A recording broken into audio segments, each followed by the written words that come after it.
Ari, bracketology was a very strange exercise because I went into it this week knowing, one, I have to put Indiana in.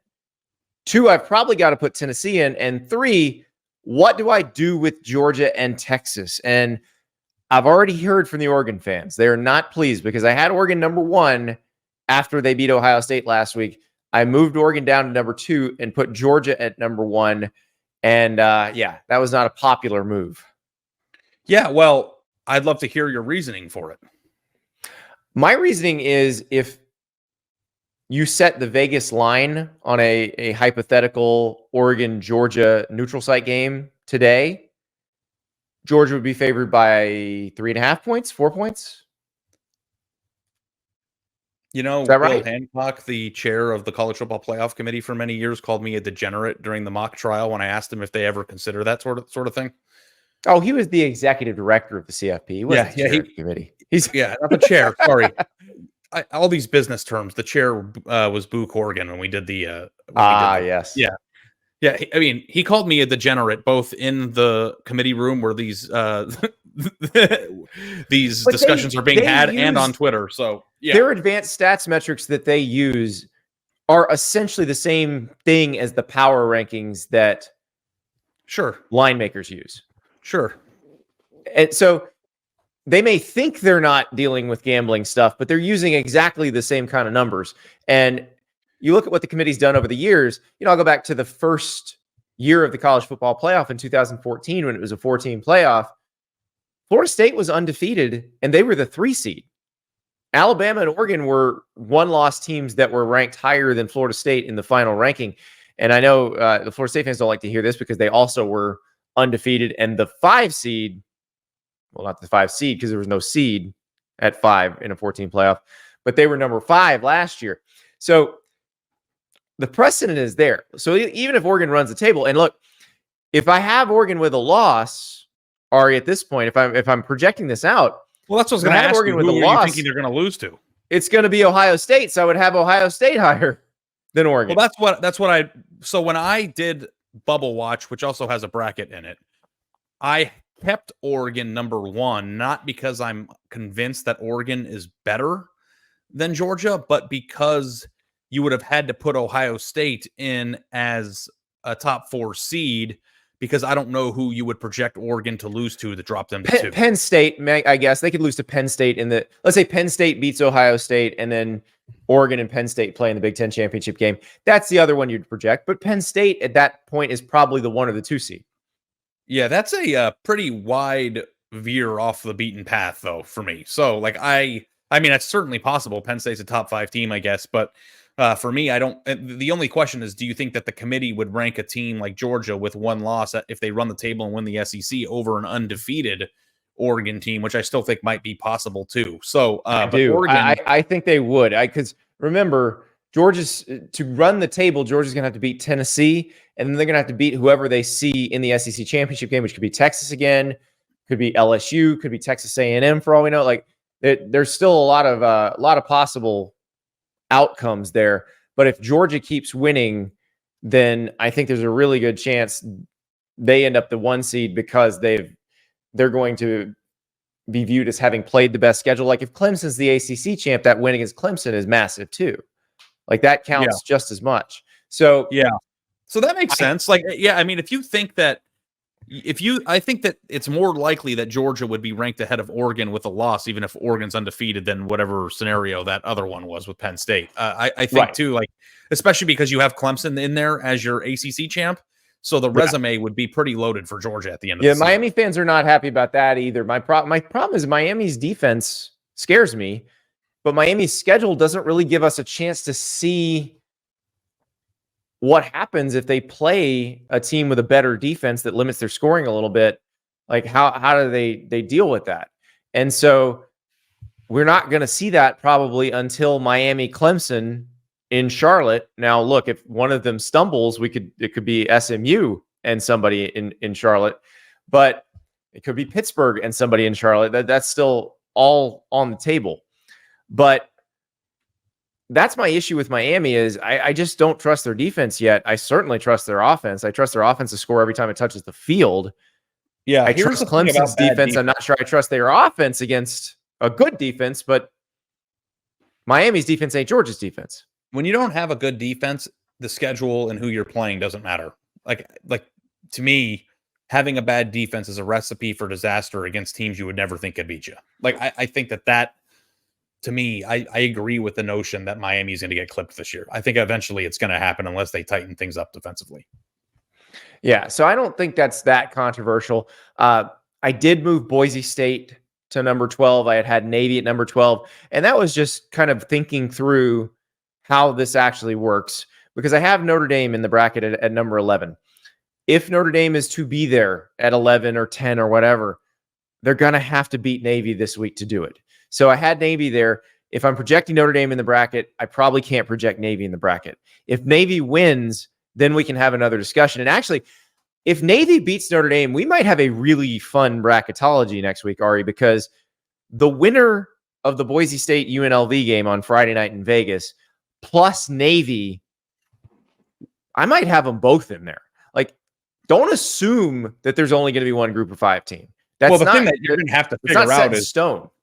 You also have contenders listed there with A&M and LSU, and one of those is going to pick up a very important win. Mm-hmm. And you might be tempted to put A&M or LSU into the field next week.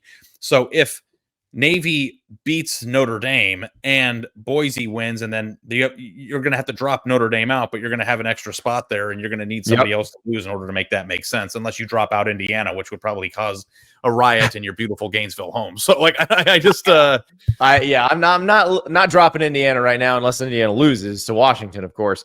But Indiana has been a wagon this season. Before we need to give the Hoosiers their flowers, we need to talk quite a bit about the Hoosiers. Before we do that, let me tell you about PrizePicks. If you're not playing PrizePicks already, what are you doing? The best daily fantasy game in America. Download that app. Use the code STAPLES. Play $5, get $50 instantly. And the NBA season is about to start now. Remember, PrizePicks, you pick a player. They have a statistical category attached. You decide if you're going to have more or less than that. With the college football players, you may pick a quarterback and it's got a passing yardage number, and you say, I think he's going to throw for more than that, or I think he's going to throw for less than that. Well, in honor of the NBA season opening, PrizePicks is giving you what is essentially a free square.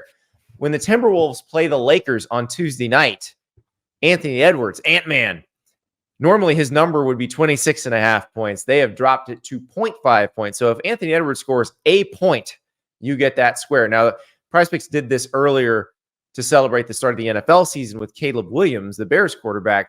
And I used that free square a couple times to win various plays, because when you do a PrizePicks play, you pick at least 2 squares. The more squares you pick, the higher the potential payout. Those were very helpful to me. So I guarantee you this Anthony Edwards square can be helpful to you. So bear in mind, if you're playing PrizePicks through the NFL games on Monday, the Monday Night Football games, or you're getting ready for the NBA season, or you're getting ready for college football this week, that Anthony Edwards square is out there for you. He plays Tuesday night, 10 p.m. Eastern time against the Lakers. So download the PrizePicks app, use the code STAPLES, play $5, get $50 instantly. All right, let us talk Indiana, because they are 7-0. They destroyed Nebraska on Saturday. Nebraska was the best team they played so far. You look at how Nebraska has played the other teams on its schedule, and then the way Indiana dominated them. Indiana was making a point. Well, the thing here is that, like, everybody is trying to talk about Indiana in the context of their history as a program. And the question I have for you is, with the way that they played, because I don't know, people watching this video hopefully watched the game, but there are a lot of people who have a lot of opinions about Indiana who haven't watched them play. Like, if you watched them play against Nebraska, like, it wasn't just, a few receivers went wild and they pummeled them in every aspect of that game. Like, Nebraska was like ready to tap out. Like, that was a statement. And I know we've watched a lot of college football this year, and we have seen teams with confusing resumes where they drop a weird game or play poorly against a crappy team and then win a huge game. And we're like left with having a hard time analyzing who that team actually is. Indiana is one of the few teams in college football this year that has come out and looked good every single week. And I know their schedule hasn't been that challenging, but I do think that playing against the Nebraska team that everybody assumed would keep it close because they play good defense, and not just beating them, but making a statement. Like, I think that they're legitimately a bona fide top 10 team that, can contend in the Big Ten, can probably play a solid, close, hopefully entertaining game against Ohio State, make this field as an 11-1 team, and, may or may not make the Big Ten championship in that situation, but then also win a game in the playoff. Like, I don't think this is like a Cinderella story where we have to pander to a team that's not, like, they're very good. Only if Cinderella carries a sawed-off shotgun. Yeah. In that pumpkin coach, because here's the thing about Indiana. Like, they lost their starting quarterback against Nebraska, and we don't know what Curtis Rourke's situation is. It looked like he hurt his finger. Looked like he hit his finger on a helmet when he was trying to make a throw. But they brought in Taven Jackson, and that offense might have been better with Taven Jackson running it. And it was really good with Curtis Rourke. So you don't really think like depth is the strength of an Indiana team that had to basically flip its roster in the offseason with Kurt Zanetti coming in, and like they bring in a quarterback who, like you said, you could make the case that their offense looked even better than without Rourke, who has been on people's Heisman, and Taven Jackson was one of the guys already on the roster. He was one of the Tom Allen recruits who was there. So like that, and then that's the thing. Like, you can praise the job Cignetti did bringing in the transfers, picking, obviously a lot of those guys are from James Madison. They came with Kurt Cignetti, so he knew them very well. He had already recruited them. But a lot of the other guys, like Curtis Rourke, was one that, he Googled him. He's like, hey, this dude was the MAC player of the year. This is a guy we want. And Taven Jackson was at Tennessee and then transferred to Indiana for the last part of the Tom Allen era. And, I think it's great the way that Cignetti has blended that team together, and they look dominant. Like they look like they've played together forever. Because that's one of the things the coaches complain about the most is, how do you create chemistry and culture? And well, they've managed. But if you look at Indiana's remaining schedule, they are going to be favored in every game except the Ohio State game. At Michigan State could be a little bit challenging. If you watch Michigan State, Iowa yesterday, Michigan State is figuring some things out offensively, so that could be slightly fun. College game day is going to be at the Washington game this week in Bloomington, so that you'll get the, can they handle that? But they had big noon kickoff at the Nebraska game. I don't think Cignetti doesn't seem like he gets fazed by this. It seems like this team, one of the things, and one of the things that he looked for when he was getting these transfers is old guys who've started a bunch of games. I don't think they're going to be that fazed by this attention and all this stuff. And if you pull up the schedule, Andy, and look at what Indiana has remaining of the year, I don't really see any cross-country flights that could get weird. They were lucky enough to not have to go to Washington or Oregon or UCLA or USC. They only have one team that is perceived to be a national championship contender on their schedule completely. And like, this is also part of the game too. It's like Indiana is a team that has spent, 10 plus years in the Big Ten East, having to play Ohio State, Penn State, Michigan State, and Michigan every single year. So I don't think they need to apologize for getting an advantageous draw. So, I think a lot of good things have come together, but this is a program too that, you have to give flowers to the head coach. You got to compliment him because, we've seen, like at Michigan State, for instance, a coach in Mel Tucker who flipped the roster quickly, used the portal, and was very good immediately. But we also see a lot of teams use the portal a ton, and the thing falls apart. Like, it's not an easy thing to do. And he has done that with a nice blend of incoming players, guys he was familiar with at his previous stop, and then also blending with Tom Allen players on the roster to make a very functionally entertaining and good football team. So let's talk Tennessee now, because they beat Alabama. I put them in the bracket again. I had Tennessee in the bracket earlier in the season. They lost to Arkansas. I took them out. I put them back in at 10. So I'd have them playing at Penn State in a first-round game, which, can you even imagine a Tennessee at Penn State first-round playoff game, Ari? That would be so beautiful to watch. Just the colors, the bands, you name it. But the Tennessee we saw in the second half against Alabama is a playoff team. The Tennessee we saw in the first half against Alabama is not. And I think that's the thing. If that first half team shows up, which is the Tennessee we saw against Florida and the Tennessee we saw against Arkansas, if that team shows up again at the wrong time, they're going to lose and they're not going to be a playoff team. But the schedule they have remaining, Kentucky, Mississippi State, Georgia, UTEP, Vanderbilt, they can lose the Georgia game. If they win the rest of them, I think they're in. Yeah. I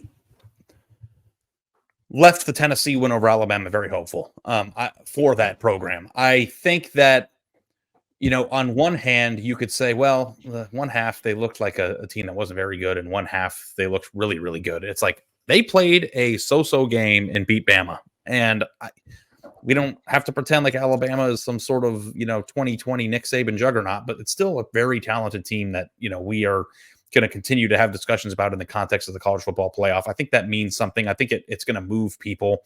And I look at the remainder of their schedule, Andy, and I think that even if they end up losing or dropping a game to Georgia, it'd be preferable if they kept the game close or respectable. Like you're looking at a 2-loss Volunteers team that's probably going to make the field. And I think that's probably the way you viewed it too, because you put them in. Yeah, I do. Now, a couple SEC teams I have just on the outside looking in, Texas A&M and LSU, they play one another. And I really think the winner of this one, LSU has another one that feels like an elimination game where the team that wins feels like it still has a chance to make the playoff, and the team that loses, you say, well, I don't think they can run the table the rest of the way.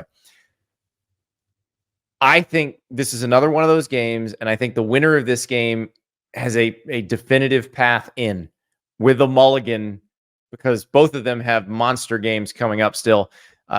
Texas A&M has to finish the season against Texas. LSU gets Alabama at home. But whoever wins this game is in a very advantageous position and might be projected in the bracket as early as next week. Yeah. I don't know if we're ready for this A&M Texas game coming up, but that kind of changed a little bit too with what we saw on Saturday with Texas and whether or not Longhorns are as infallible. Yeah, they're not unbeatable. Oh, yeah, no, they're not an unbeatable team anymore, and I think Texas A&M is a much better program. Now I put Texas in as the 5 seed, and that essentially is the assumption that Texas is going to make the SEC title game and lose again to Georgia. I think that's probably, if we get closer to that, we'll have to have a bigger discussion about that, because I do think Texas kind of understands the assignment now. I think the first couple quarters against Georgia, it was, oh crap. I've never seen anything like this before. Yeah. I don't know, but I think they know what you saw them settle in the second half. So I think they prepare better if they see them again. I think that if they lose twice, I don't know that they would be the 5 seed, but if they lose to Georgia twice, then maybe they would, because you're losing to the same team twice. But I guess that's a bigger discussion later down the line. But I think that right, because Ohio State could be in there. It could be Penn State. Who knows at this point? Because that's the one thing I haven't quite pegged how the committee is going to handle that. Because I would hope that they don't penalize a team that makes a conference championship game and loses it by dropping them below a team that didn't make its conference championship game, because that 5 seed is very advantageous because of the deliberate misseeding of the 4 and of the 12. And I don't know that it's going to feel like a reward to be the 5 seed this year. Yes. Which if you had a great season, made the Big Ten championship or the SEC championship, and lost to the eventual Big Ten or SEC champ that is the 1 seed, okay, you're the 5 seed. You're not really gaining an advantage because you had to play that extra game against that really tough team in the championship game. But I think they should give the 1 seed the chance to pick which path they want. That would be even better, but they're not going to do that, unfortunately. No, just add some extra grab ass to make the sport even more unpredictable. That's nothing the sport needs more than more grab ass. Oh, it would be tremendous. But Ari, lots of games that are going to affect bracketology this week. You got UNLV and Boise State on Friday night. You got A&M and LSU on Saturday. Lots of these teams in action. There could be a result that just blows our minds and somebody's out and somebody's in. But hey, we're living in a world where Indiana is very firmly in the bracket. It's a crazy place to be.